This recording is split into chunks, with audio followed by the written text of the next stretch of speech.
Hi friends, आप सभी का स्वागत है सिविल सर्विसेज का अड्डा में।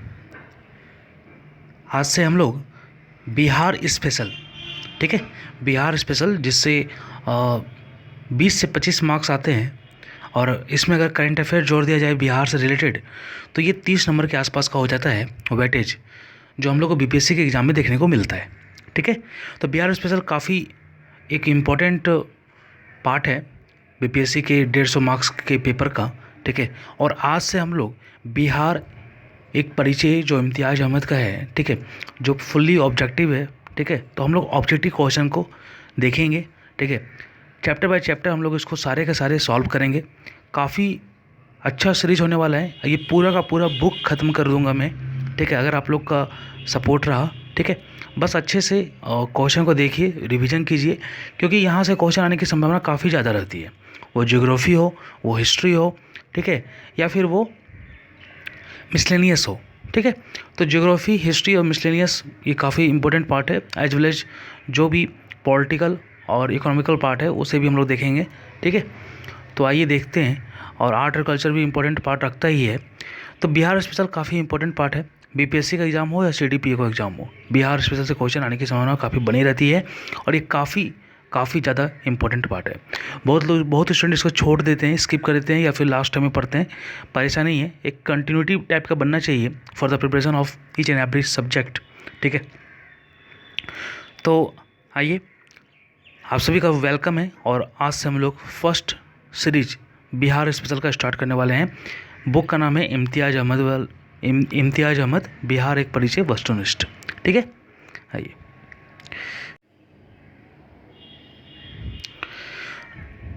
Now here the first question is राजनीति रत्नाकर पुस्तक के लेखक कौन है।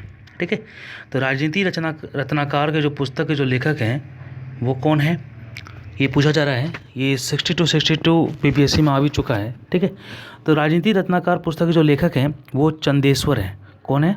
चंदेश्वर, सॉरी एक मिनट, वो चंदेश्वर हैं। ठीक है, राजनीति रत्नाकर पुस्तक के लेखक। आइए देख लेते हैं थोड़ा क्या है इसके बारे में जानकारी। ठीक है, तो जानकारी क्या है, मिथिला राजा के मंत्री चंदेश्वर ने अपनी रचना राजनीति रत्नाकर में राज्य के ब्रह्मनीति का आधार मंडल सिद्धांत बताया है।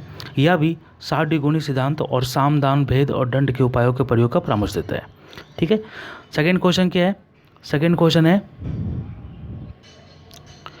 कौटिल्य की पुस्तक अर्थशास्त्र किस विषय पर आधारित है। ये आप सभी लोगों को पता होगा और ये पिछले बीपीएससी में आ भी चुका है 63rd में।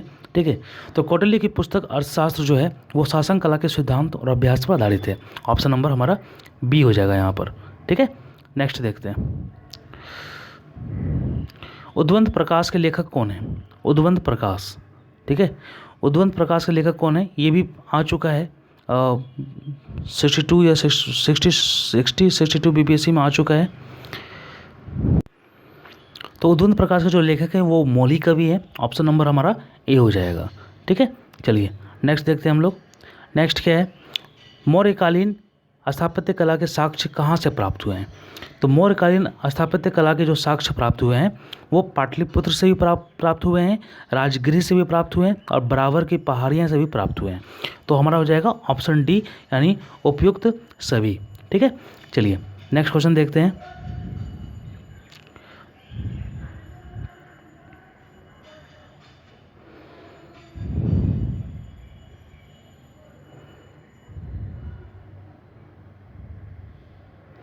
नेक्स्ट है बिहार पर गहरवालों के आधिपत्य का प्रमाण मिलता है। ठीक है, कहाँ से मिलता है, तो मनेर ताम्रपत्र से, धर्मस्वामिनी की वृत्तांत से, मुंगेर ताम्रपत्र से। कहाँ से गहरवालों के आधिपत्य का प्रमाण मिलता है, तो गहरवालों के आधिपत्य का प्रमाण जो मिलता है वो मनेर ताम्रपत्र से मिलता है।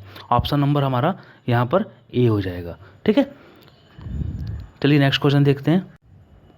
नेक्स्ट क्वेश्चन है बिहार के किस तुर्क राजवंश के अभिलेख प्राप्त हुए हैं। बिहार में किस तुर्क और राजवंश के अभिलेख प्राप्त हुए हैं। तो आप लोगों को पता होगा, ठीक है, कि तुर्क राजवंश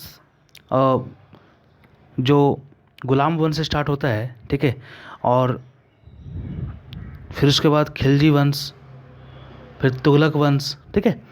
तो यहाँ जो बिहार में जो राजवंश स्टार्ट हुआ था, बिहार में जो किस तुर्क राजवंश का अभिलेख प्राप्त हुआ है, तो वो है हमारा तुगलक वंश। कौन है? तुगलक वंश का अभिलेख यहाँ से प्राप्त हुआ है बिहार से, ठीक है। चलिए ऑप्शन नंबर हमारा सी हो जाएगा। नेक्स्ट क्या है? बिहार के किस क्षेत्र के संबंध में बसाती नूल उन्स एक मूल्यवान स्रोत है, ठीक है। तो बिहार के किस क्षेत्र के संबंध में बसाती उल उन्स एक मूल्यवान स्रोत है, यानी बसाती नूल उन्स एक मूल्यवान स्रोत है, इसमें किस क्षेत्र के बारे में जानकारी मिलती है बिहार का? तो दक्षिण बिहार के बारे में तिरहुत के बारे में हमको जानकारी मिलती है, ठीक है, बसाती नूल उन्स से, ठीक है। बसाती नूल उन्स से हम लोग को तिरहुत के बारे में जानकारी मिलती है। नेक्स्ट क्या है? नेक्स्ट है हमारा, बिहार आने वाले महत्वपूर्ण चीनी यात्री का नाम क्या है? तो ऑप्शन क्या है हमारे पास? फाहियान, त्सिंग, युआन चुआंग, उपयुक्त सभी। तो आप लोगों को जानकारी होनी चाहिए कि गिवन जो ऑप्शन दिया गया है फाहियान, त्सिंग और युआन चुआंग, तीनों के तीनों यात्री, चीनी यात्री बिहार आ चुके हैं, इसलिए हमारा ऑप्शन नंबर डी हो जाएगा, ठीक है। चलिए नेक्स्ट देख लेते हैं हम लोग। मुगल काल में बिहार आने वाला प्रथम विदेशी यात्री कौन था? तो मुगल काल जो हमारा बाबर से स्टार्ट होता है और बहादुर शाह जफर द्वितीय तक चलता है, ठीक है। तो इस मुगल काल में प्रथम विदेशी यात्री जो था वो मुल्ला तबिया था। कौन था? मुल्ला तबिया। मुल्ला तबिया is the first foreign traveller, ठीक है, that come in the reign of the Mughal period, ठीक है। चलिए नेक्स्ट देख लेते हैं क्या है। नेक्स्ट है हमारा, निम्नलिखित यूरोपीय यात्रियों में कौन बिहार नहीं आया था, ठीक है। तो आप लोग को ये जानकारी होनी चाहिए कि जब आप हिस्ट्री पढ़ते हैं तो फॉरेन ट्रैवलर्स किस किंग के टाइम आए थे, किस राजा के टाइम कौन सा विदेशी यात्री आया था, ये जानकारी आप लोग को होनी चाहिए, ठीक है। चलिए नेक्स्ट क्या है? निम्नलिखित यूरोपीय यात्रियों में कौन बिहार नहीं आया था, ठीक है। ये सभी के सभी यूरोपीय यात्रियों के नाम दिए गए हैं, ठीक है। पीटर मुंडी शाहजहाँ के टाइम आया था, जॉन मॉर्सल, ठीक है, मैंड्रिक दिया हुआ है, फ्रांसिस बर्नी दिया हुआ है, तो कौन नहीं आया था बिहार? तो मैंड्रिक, जॉन मॉर्सल और पीटर मुंडी, ये तीनों के तीनों बिहार आ चुका है। फ्रांसिस बर्नी जो है वो बिहार नहीं आया था, ठीक है। चलिए, बहारिस्तान गेबी किसकी रचना है, ठीक है, ये आप लोगों को जानकारी, ये आप लोगों को आंसर देना है यहाँ पर। बहारिस्तान गेबी किसकी रचना है? तो बहारिस्तान गेबी जो है ये हमारे मिर्जा नाथन की रचना है। किसकी रचना है? मिर्जा नाथन की रचना है, ठीक है। ऑप्शन नंबर बी हो जाएगा हमारा यहाँ पर, ठीक है, बहारिस्तान गेबी। नेक्स्ट क्या है? प्राचीन बिहार के इतिहास की जानकारी के मुख्य स्रोत क्या है, ठीक है। तो बहुत सारे ऐसे सोर्सेस होते हैं, ऐसे स्रोत होते हैं जहाँ से हम लोग को किसी पार्टिकुलर पीरियड या पार्टिकुलर प्लेस की हिस्ट्री की जानकारी मिलती है, ठीक है। तो यहाँ पर हमारे पास ऑप्शन क्या क्या दिया हुआ है? भग्नावशेष, यात्रा वृत्तांत, अभिलेख, सिक्का और धार्मिक ग्रंथ, ठीक है। तो ये सभी से भग्नावशेष, यात्रा वृत्तांत, अभिलेख, सिक्का और धार्मिक ग्रंथ, ये सभी से हमें बिहार के इतिहास की जानकारी मिलती है, ठीक है। तो हमारे यहाँ जो ऑप्शन दिया हुआ है वो ऑप्शन डी हो जाएगा, यानी 1 2 3 4 5 सभी सही यहाँ पर है, ठीक है। नेक्स्ट क्या है? नेक्स्ट है प्राचीन पाटलिपुत्र के संबंध में जानकारी के स्रोत क्या क्या है? तो प्राचीन पाटलिपुत्र जो है उसकी जानकारी हमें कहाँ कहाँ से मिलती है? तो भग्नावशेष से भी मिलती है, ठीक है, धार्मिक ग्रंथ से भी मिलती है, यात्रा वृत्तांत से भी मिलती है, ठीक है। तो उपयुक्त सभी हो जाएगा यहाँ पर, ऑप्शन डी हो जाएगा, ठीक है। चलिए नेक्स्ट क्वेश्चन देख लेते हैं। नेक्स्ट 14 क्वेश्चन है, बिहार में मौर्यकालीन अभिलेख कहाँ से प्राप्त हुए हैं, ठीक है। ऑप्शन क्या है? पालीपुत्र से, देखिए पाटलिपुत्र नहीं है यहाँ, पालीपुत्र लिखा हुआ है, लोरिया नंदनगढ़ से, लोरिया अरेराज से, सहसराम से और रामपुरवा से, ठीक है। तो भारत में मौर्यकालीन जो अभिलेख प्राप्त हुए हैं, मौर्यकालीन जो इंस्क्रिप्शन प्राप्त हुए हैं, वो हम लोग का लोरिया अरेराज से मिला है, लोरिया नंदनगढ़ से मिला है, सहसराम से मिला है, रामपुरवा से मिला है, लेकिन पालीपुत्र से नहीं मिला है। ऑप्शन नंबर हमारा सी हो जाएगा यहाँ पर, ठीक है। नेक्स्ट क्वेश्चन देख लेते हैं, अशोक का लघु शिलालेख फर्स्ट प्राप्त कहाँ से हुआ है? तो अशोक का जो लघु शिलालेख फर्स्ट प्राप्त हुआ है ये सहसराम से प्राप्त हुआ, ऑप्शन नंबर ए हो जाएगा। नेक्स्ट क्या है? बिहार से प्राप्त मौर्यकालीन अभिलेख की भाषा क्या है? तो बिहार से प्राप्त जो मौर्यकालीन अभिलेख है उसकी जो भाषा है प्राकृत है, ठीक है, ऑप्शन नंबर बी हो जाएगा यहाँ पर, ठीक है। भाषा की बात की जा रही है, लिपि की बात नहीं की जा रही है, ठीक है। देखिए अब लिपि का क्वेश्चन नेक्स्ट आ गया है, ठीक है। तो बिहार से प्राप्त मौर्यकालीन अभिलेख की लिपि क्या है? तो लिपि जो है वो हमारा ब्राह्मी है, ठीक है, ऑप्शन नंबर सी हो जाएगा। लेकिन अगर भाषा बोले तो प्राकृत भाषा है बिहार से प्राप्त मौर्यकालीन अभिलेखों की। ठीक है, चलिए नेक्स्ट क्या है, मृतुल अहवाल किसकी रचना है। ठीक है, तो मृतुल अहवाल जो रचना है वो मुल्ला बहबानी की रचना है, ऑप्शन नंबर सी हो जाएगा हमारा। ठीक है, नेक्स्ट क्या है, मध्यकालीन मिथिला के इतिहास के स्रोत में महत्वपूर्ण क्या है। तो मध्यकालीन मिथिला के इतिहास के स्रोत में जो मतलब क्वेश्चन देखिए, क्वेश्चन समझिए थोड़ा सा, क्वेश्चन समझ क्या बोला जा रहा है कि ऐसा कौन कौन सा स्रोत है गिवन ऑप्शन से जिससे हमें मध्यकालीन मिथिला का इतिहास पता चलता है, उसके इतिहास के बारे में जानकारी मिलती है। तो कौन कौन सा स्रोत है जी, कीर्तिलता भी होगा, वर्ण रत्नाकर भी होगा, कीर्ति पताका भी होगा, सभी के सभी होगा, इसलिए ऑप्शन नंबर डी हो जाएगा हमारा। ठीक है, बिहार में धातु प्रस्तर युगीन अवशेष कहाँ कहाँ से मिले हैं। तो बिहार में धातु प्रस्तर युगीन जो अवशेष मिले हैं वो चिरांद छपरा से मिला है, चिरांद वैशाली एवं सोनपुर से भी मिला है। ठीक है, और मनेर से भी मिला है, यानी ऑप्शन डी हो जाएगा यहाँ पर। यानी लौह प्रस्तर युगीन अगर धातु प्रस्तर युगीन अगर अवशेष कहाँ से मिले हैं तो सोनपुर भी होगा, चिरांद छपरा भी होगा, चेचर वैशाली भी होगा, मनेर भी होगा। ठीक है, ऑप्शन डी। नेक्स्ट क्या है, बिहार के गया जिला के अफसर से प्राप्त, ठीक है, अफसर से प्राप्त अभिलेख में किस राजतंत्र, ठीक है, राजवंश के बारे में जानकारी मिलती है। तो कौन सा राजवंश के बारे में जानकारी मिलती है जी, गया के जिले के अफसर से प्राप्त जो अभिलेख थे, तो गया के अफसर से प्राप्त जो अभिलेख है उससे परवर्ती गुप्त वंश के राजवंश के बारे में जानकारी मिलती है, ऑप्शन नंबर ए हो जाएगा यहाँ पर। ठीक है, तो ये खत्म हो, नेक्स्ट हम लोग देख लेते हैं। नेक्स्ट क्या है, बिहार प्रांत के आरा से प्राप्त देववर्णा का लेख तथा शाहपुर पटना एवं मनेर मंदार बांका से प्राप्त लेखों में जानकारी मिलती है। तो ये जो देववर्णा का लेख है आरा से जो मिलता है, शाहपुर पटना से और मंदार बांका से जो लेख मिला है उससे क्या जानकारी मिलती है, उससे हम लोग को परवर्ती वंश के बारे में मिलती है, परवर्ती गुप्त वंश के बारे में जानकारी मिलती है। ठीक है, तो इस प्रकार आप लोग 4 जगहों के बारे में जान लिए हैं जहाँ से परवर्ती गुप्त वंश के बारे में जानकारी मिलती है। एक गया का अफसर गढ़ जिले से जो प्राप्त अभिलेख हुआ है, एक हमारा आरा के से प्राप्त देववर्णा का जो लेख हुआ है, एक शाहपुर पटना से, एक मंदार बांका से, यानी 4 क्षेत्रों से हमें जो अभिलेख मिले हैं उससे हम लोग को परवर्ती गुप्त वंश के बारे में जानकारी मिलती है। आइए थोड़ा सा एक्सप्लेनेशन देख लेते हैं।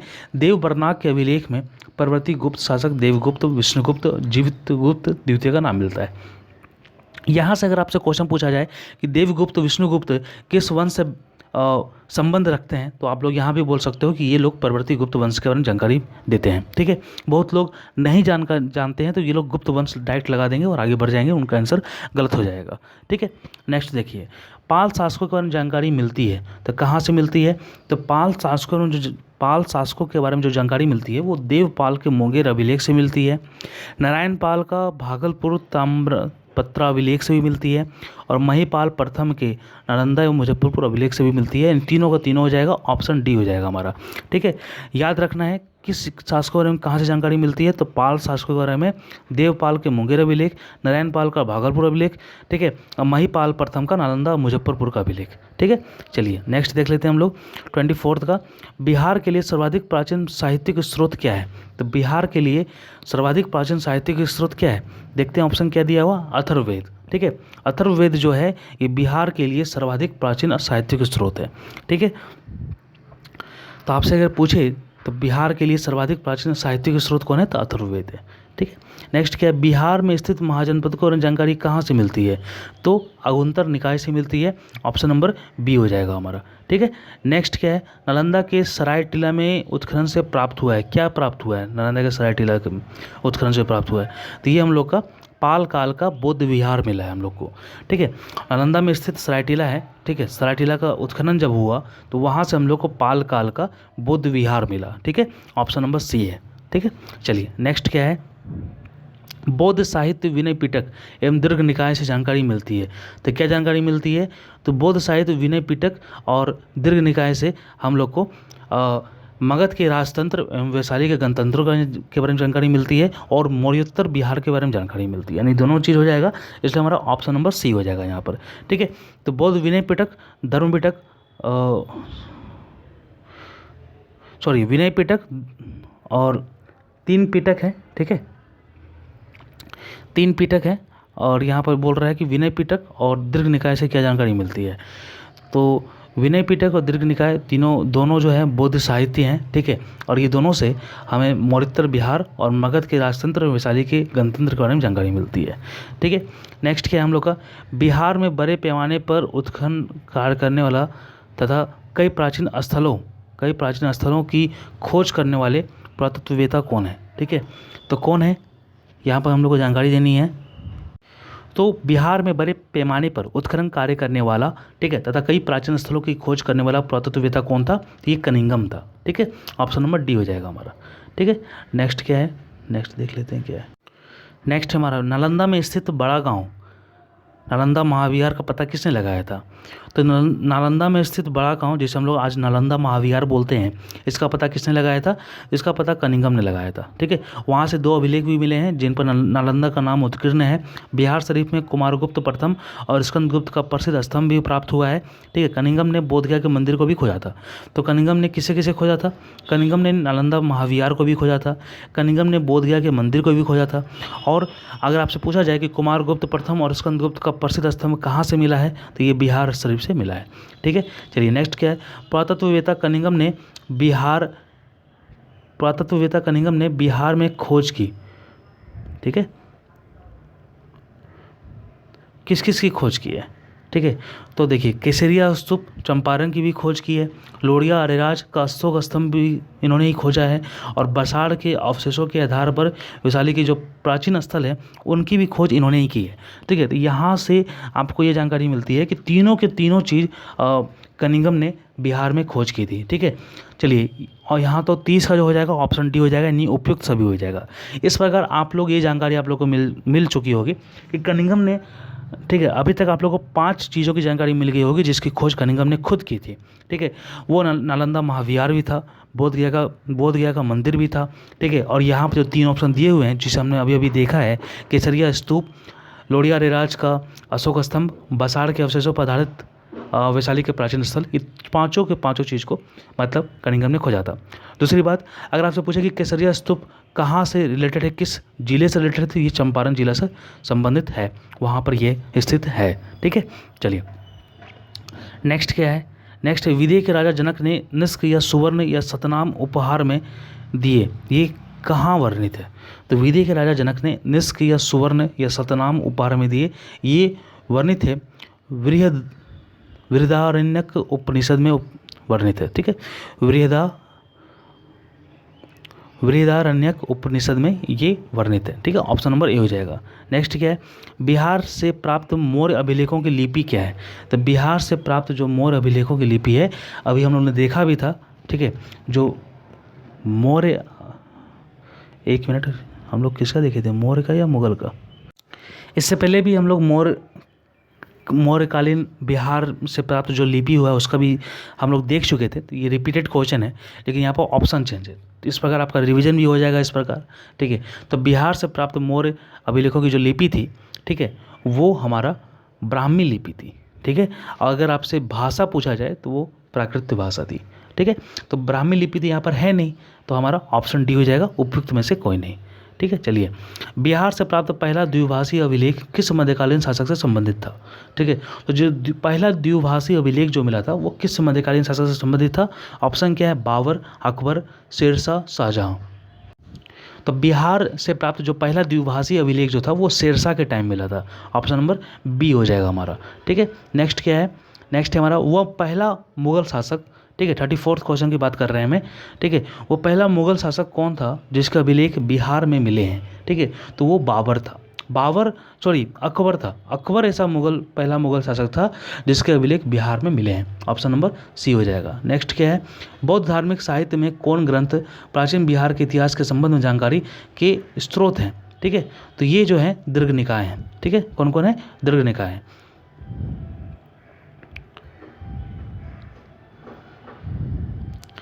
ऑप्शन नंबर बी हो जाएगा। नेक्स्ट क्या, सियर उल मुताखरीन की रचना किसने की है। तो सियर उल मुताखरीन की रचना किसने की है, ऑप्शन क्या क्या है, गुलाम हुसैन तबतबाई, नेक्स्ट है रिजकुल्लाह, और सी नंबर है अब्बास सरवनी, और डी है उपयुक्त में से कोई नहीं। तो सियर उल मुताखरीन की रचना किसने की है, तो ये की है गुलाम हुसैन तबतबाई ने, ठीक है। ऑप्शन नंबर हमारा ए हो जाएगा। नेक्स्ट है मैचिंग है कि मध्यकालीन बिहार से संबंधित इन स्त्रोतों को सही सुमेलित कीजिए। ठीक है, तो रचना क्या है और रचनाकार क्या है ये हम लोग को देखना है यहाँ पर। ठीक है, तो यहाँ पर देखते हैं। ठीक है, क्या है, रियाज उस सलातीन, रियाज उस सलातीन की रचना जो है वो हमारा गुलाम हुसैन सलीम ने किया था। किसने किया था?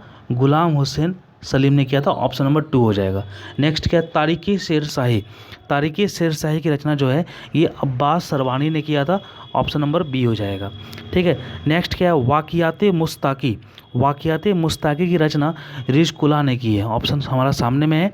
ठीक है, नेक्स्ट है अफसनाए, अफसनाए साहा किसकी रचना है? तो अफसनाए साहा जो है ये जो है ये शेख कबीर ने लिखा है। ठीक है, किसने लिखा है? शेख कबीर ने लिखा है। ठीक है, नेक्स्ट है बसाती नुल उन्स। ठीक है, बसाती नुल उन्स किसकी रचना है? तो बसाती उल उन्स जो है ये इख्तसान देहलवी की रचना है।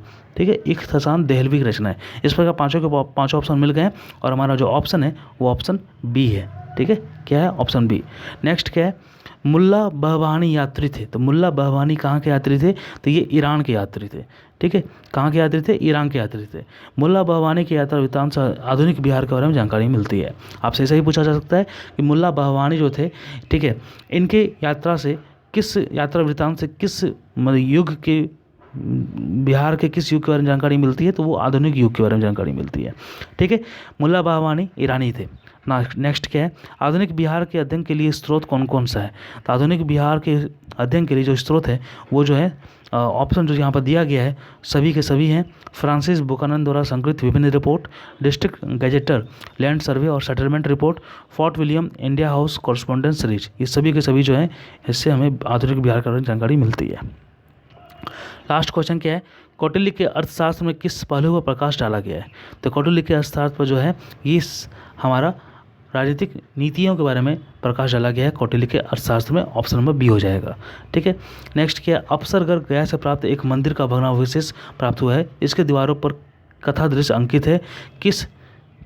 किसकी कथा दृश्य अंकित है? ऑप्शन क्या है, रामगुप्त एवं देवी का, ठीक है, नल दमयंती के प्रणय गाथा का, रामायण का, महाभारत का। तो किसका है जी?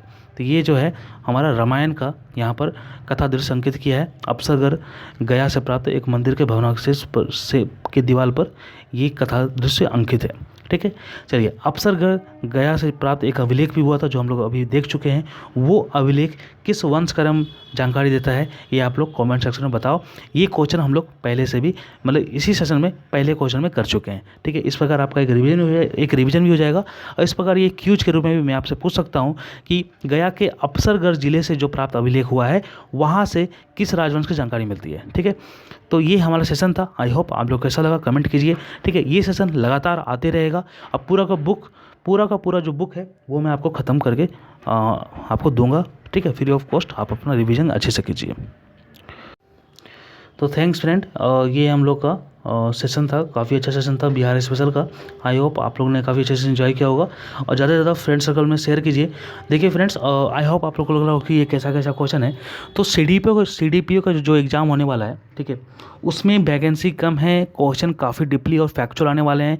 इसलिए आप लोग को ये सेशन, ये सीरीज जो चल रहा है ये काफ़ी अच्छे से आप लोग को करना ही पड़ेगा। ठीक है, खासकर इतिहास, ज्योग्राफी और मिसलेनियस वगैरह जो भी है, ठीक है, आर्ट एंड कल्चर जो भी बिहार से बिलोंग करता है उसके क्वेश्चन जो मैं आप लोग को करवाऊंगा इस बुक से, वो आप लोग को काफ़ी अच्छे से करना ही पड़ेगा। ठीक है, रही बात 67th BPSC जो नवंबर में शायद होने वाला है, ठीक है, उसमें भी क्वेश्चन यहाँ से पूछे जाते हैं। ऐसी बात नहीं है कि नहीं पूछे जाते हैं। ठीक है, अगर बिहार स्पेशल से क्वेश्चन को एक दो क्वेश्चन का टफ बनाना पड़े तो वो क्वेश्चन यहाँ से भी बन सकता है। ठीक है, तो thanks, have a nice day और ज़्यादा से ज़्यादा शेयर कीजिए अपने दोस्तों के बीच में। ठीक है, धन्यवाद।